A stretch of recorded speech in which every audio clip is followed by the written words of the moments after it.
కార్యక్రమాన్ని వీక్షిస్తున్న మీ అందరికీ మొదటిదామున నా హృదయపూర్వకమైన శుభాకాంక్షలు తెలియపరుస్తున్నాను.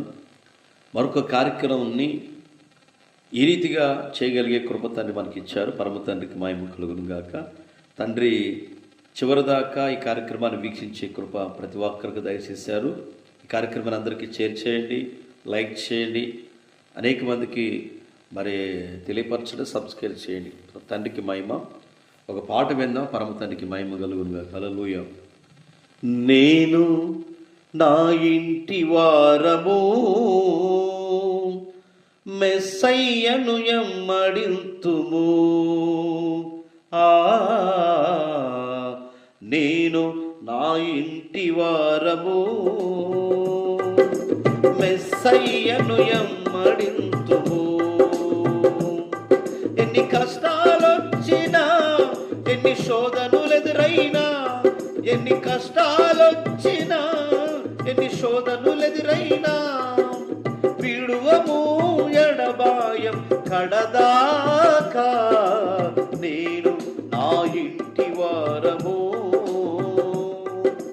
మెస్సయ్యను ఎమ్మడింతుము. నేను నా ఇంటి వారము మెస్సయ్యను ఎమ్మడింతుము. నేను నా ఇంటి వారము మెస్సయ్యను ఎమ్మడింతుము. జ్ఞాని ఏ మాయను, శాస్త్రి ఏ మాయను, ఈ లోక తర్కవాది ఏ మాయను. జ్ఞాని ఏ మాయను, శాస్త్రి ఏ మాయను, ఈ లోక తర్కవాది ఏ మాయను.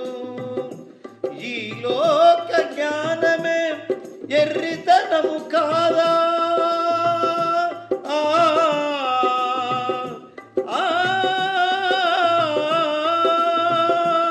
ఈ లోక జ్ఞానమే ఎర్రితనము కాదా? అశ్వనెమ్మడించటమే జ్ఞానానికి మూలం. నేను నా ఇంటి వారము మెస్సయ్యను ఎమ్మడింతుము. నేను నా ఇంటి వారము మెస్సయ్యను ఎమ్మడింతుము.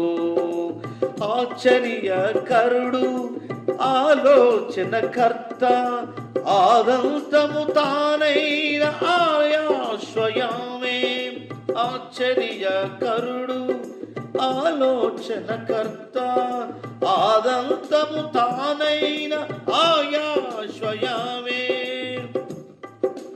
మా కుటుంబ వైద్యుడా, మాకు తలిన దేవా,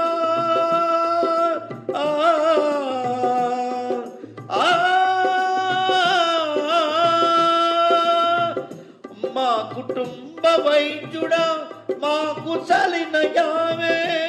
ఆత్మతో సత్యముతో ఆరాధింతుము. నేను నా ఇంటి వారము మెస్సయ్యను ఎమ్మడింతుము. నేను నా ఇంటి వారము మెస్సయ్యను ఎమ్మడింతుము. ఎన్ని కష్టాలొచ్చినా, ఎన్ని శోధనలెదురైనా, ఎన్ని కష్టాలొచ్చినా, ఎన్ని శోధనలెదురైనా, విడువము ఎడబాయము కడదాకా. నేను నా ఇంటి వారము మెస్సయ్యను ఎమ్మడింతుము. నేను నా ఇంటి వారము మెస్సయ్యను ఎమ్మడింతుము. నేను నా ఇంటి వారము మెస్సయ్యను ఎమ్మడింతుము. నేను నా ఇంటి వారము మెస్సయ్యను ఎమ్మడింతుము. తండ్రి యొక్క కృపలో మనమందరం కూడా శ్రేష్టమైన సమయంలోకి వచ్చాం. ఆయన వాక్యంలో, ఆయన పద్ధతులు, ఆయన క్రమాన్ని ప్రతి ఒక్కరికి కూడా ఆయన మరుగు చేయలేదు. ప్రతి వారు కూడా తెలియపరచాలనే ఆయన మనందరినీ ఎన్నుకొని నియమించారు. పరమతరికి స్తోత్రం కలుగును గాక. శ్రేష్టమైన వాక్య భాగంలో కొన్ని మాటలు మనం విందాం. యాకోబు పత్రిక 3వ అధ్యాయము 6వ వచనంలో 5వ వచనం చూస్తే, అలాగనే నాలుగు కూడా చిన్న అవయవమై బహుగా అదిరిపడును. ఎంత కొంచెమైన నిప్పు ఎంత విస్తారమైన అడవిని తగలబెట్టును. నాలుక అగ్ని అయి నాలుక మన అవయవములలో ఉంచబడిన పాప ప్రపంచమై సర్వ శరీరమునకు మాలిన్యం కలుగజేయును. ప్రకృతి చక్రమునకు చిచ్చుపెట్టును. అది నరకము చేత చిచ్చుపెట్టును.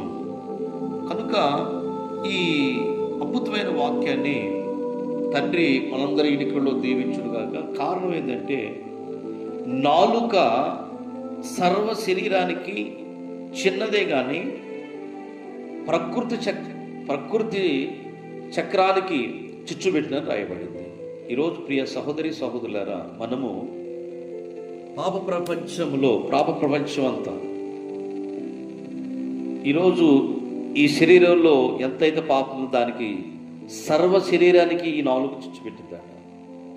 అడవి చక్రానికి అగ్గిపొల చింతే ఉంటుంది. అది అగ్గిపొల గీస్తే పెడితే అడవంతా తగలబెట్టినట్లుగా ఇంతటి దేహానికి ఈ నాలుక, ఇంత చిన్న నాలుక సర్వ శరీరానికి చిచ్చుబెట్టునని భక్తుడైన యాకోబు పత్రికలో 3వ అధ్యాయంలో మనకు తెలియపరుస్తూ ఉంది. సర్వ శరీరానికి చిచ్చుపెట్టడానికి కారణం నాలుక ఏముందంటే, నాలుక పాప ప్రపంచమై ఉన్నది కనుక నాలుకను చాలా సాధువు చేసుకోవటం చాలా మంచిదని భక్తుడైన ఈ యాకోబు ద్వారా మనకు తెలియపరుస్తూ ఉన్నాడు. ఈ కార్యక్రమం వీక్షిస్తున్న ప్రియ సహోదరి సహోదరులారా, నాలుకను అదుపులో ఉంచుకోవాలని బైబిల్ మనకు తెలియపరుస్తూ ఉంది. అడవిని తగలబెట్టడానికి చిన్న అగ్గిపుల్ల, ఓడలో తిప్పేవారు తెడ్డు చేతిలో ఉంటే ఓడ నాయకుడి దగ్గర అది ఉంటుంది.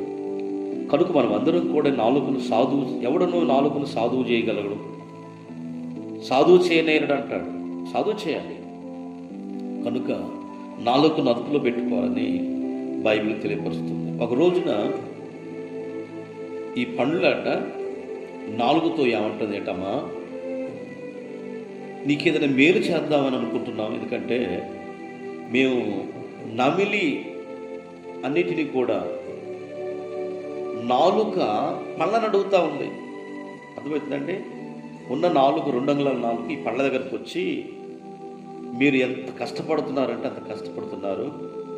ఎంత కష్టం అంటే 36 కలిసి గట్టి పదార్థాలు ఎముకలను కూడా పిండి చేస్తూ నా మీదకి నాలుగు మీదకి నెడుతూ ఉంటే నేను లోపలికి నెట్టేస్తున్నాను. ఈ పండ్లు మీరు చేయబట్టి మీరు అందరూ కలిసి ఎంత గట్టి పదార్థాలను నవిలి మెత్తగా చేసి నా మీదకి పెడితే నేను ఎందుకు నెట్టేస్తున్నాను చెప్పేసి, నేను ఎప్పుడూ ఇది ప్రతిరోజు చూస్తున్నాను, మీకు ఏదైనా ఉపయోగం చేయాలని నాకు ఆలోచన వచ్చిందని నాలుక పళ్ళకి చెప్పిందట. చెప్తే, ఎందుకంటే ఈ నాలుక ద్వారానే కదా పిండి పదార్థాలు కానివ్వండి, ఏ పదార్థమైనా లోనకి వెళ్ళి తింటే నాలుక రుచి, నాలుగు దాటితే చాలండి. ఎంత ఆహారమైన చప్పిడి ఆహారం 4 దాటితే అరగదా? అరిగింది. ఈ నాలుక అనేక రుచులు, చేదు, వగర, తీపి అన్నీ తెలియపరిచింది. ఈ నాలుకను సాధువు చేసుకోవచ్చు అని బైబిల్ తెలియపరుస్తూ ఉంది. ఈ నాలుకను రుచులు కనిపెట్టే నాలుక పళ్ళనడిగిన పళ్ళనయ్యటమా, మాకు ఏమీను సహాయం చేయాల్సిన అవసరం లేదు. ఎందుకనంటే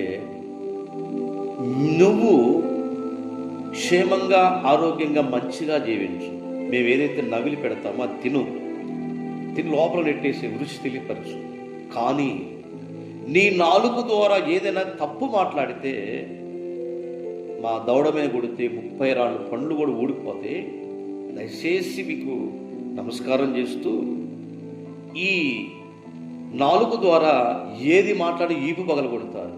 నాలుగు మంచిదైతే శరీరం అంతా ఆరోగ్యం ఉంటుందని ఈ 32 పండ్లు కూడా ఊడిపోతాయని శ్రేష్టమైన ఈ పండ్లు వచ్చి నాలుగు మొరపెట్టుకునేట. ప్రియ సహోదరి సహోదరులు, మన నాలుగును అదుపులో పెట్టుకొని, ఒక ఆమె వెళుతున్నప్పుడు ఊరు దగ్గరకు, అయ్యా ఈ ఊరోళ్ళు మంచోళ్ళైనా అడిగింది.